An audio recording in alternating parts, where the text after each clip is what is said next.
नमस्कार दोस्तों, मैं संध्या पांडे स्वागत करती हूँ आपके अपने चैनल आदिशक्ति में। अगर आपके दीपक में फूल बनता है, फूल दिखता है, तो इसका आपके जीवन पे क्या क्या प्रभाव पड़ते हैं, क्या बदलाव आते हैं आपके जीवन में, आज हम इसी के बारे में बात करेंगे।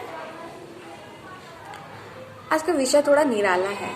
जैसे भगवान की कृपा तो सब पाना चाहते हैं, लेकिन भगवान ऐसे समझ लीजिए जैसे गाय का शुद्ध देसी घी और शुद्ध दूध तो सब पीना चाहते हैं, लेकिन गाय पालना कोई नहीं चाहता। इसी तरह भगवान की कृपा तो सब पाना चाहते हैं, लेकिन भगवान की निस्वार्थ सेवा कोई नहीं करना चाहता। यानी कि उनको पाने की जो शर्त है, बिना शर्त प्यार करना, यानी कि अनकंडीशनल लव, वो कोई पूरी नहीं करना चाहता है।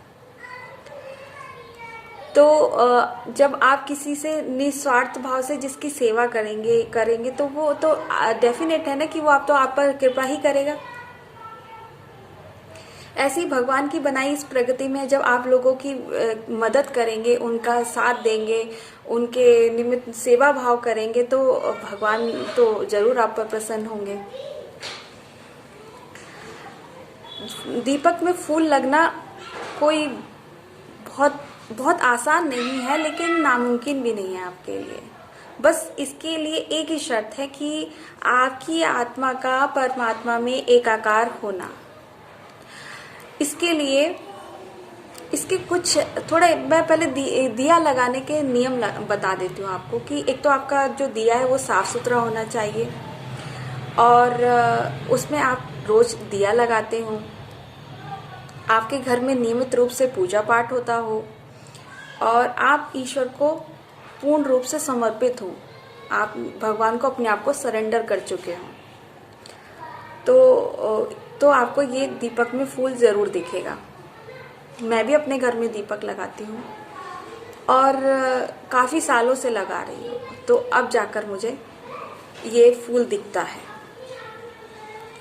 तो अब इसका क्या बदलाव आते हैं आपके जीवन में, उस पर बात करते हैं। इसका बदलाव सबसे ज़्यादा ये आता है कि एक तो ईश्वर की कृपा आप पर होने लगती है, आपकी प्रार्थना स्वीकार होने लगती है, और घर का बहुत ही सुखद वातावरण रहेगा। आपके लक्ष्मी जी की आप पर विशेष कृपा होने लगती है, लक्ष्मी प्राप्ति के योग बन जाते हैं, और देवी देवता आप प्रसन्न होने लगते हैं आप पर। जिस भी विशेष कुल देवी की या विशेष कुल देवता की, विशेष इष्ट की, आपके इष्ट की पूजा करते हैं, तो उनकी कृपा आप पर आने लगती है। या विशेष प्रयोजन से आपने अगर किसी की पूजा रखी है और उस दीपक जलाया है, उस दीपक में अगर फूल बनता है तो उनकी विशेष कृपा होती है, यानी कि आपका ये प्रयोजन सफल रहा है। उसका एक अर्थ ये भी होता है। और सबसे ज़रूरी बात यह है दोस्तों कि आप अगर आपके दीपक में फूल लग रहा है तो आप बैलेंस हो रहे हैं, यानी कि आप में समभाव आ रहा है। समभाव क्या? आप क्रोध मोह माया से ऊपर उठकर सोचने लगे हैं। अब आपके अंदर ना कोई क्रोध रहा है, ना कोई लोभ रहा है, ऐसा नहीं है। इन सारी चीज़ों से ऊपर उठकर अब आप सोचने लगे हैं। आप उस प्रक्रिया में आ चुके हैं जहां आत्मा परमात्मा में एकाकार होने वाली है।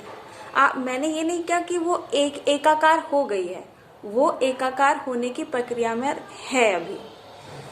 तो तब भी हमें ईश्वर ये संकेत देता है कि दीपक में फूल लगता है और आप समभाव में आने लगे हैं। जैसे बुद्ध जी कहते हैं कि वो समभाव रहना, मध्यम भाव रहना सबसे उत्तम रहता है। तो यही थी आज की मेरी वीडियो। आप पसंद आए तो लाइक कीजिए, शेयर कीजिए और मेरे चैनल को सब्सक्राइब जरूर कीजिए। Thank you.